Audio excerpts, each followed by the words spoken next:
สวัสดีตอนนี้เราจะพาทุกคนเดินชมบรรยากาศสวัสดีครับแปลกมุมไปเที่ยวครับไปเที่ยวพาทุกคนเดินชมบรรยากาศตลาดกลางคืนครับทุกคนบรรยากาศ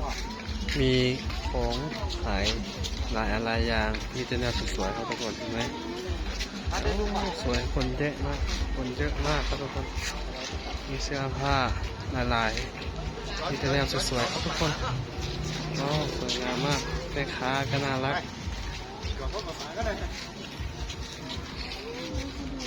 บรรยากาศตอนนี้ครับทุกคนเดินชมบรรยากาศเสื้อผ้าเยอะแยะ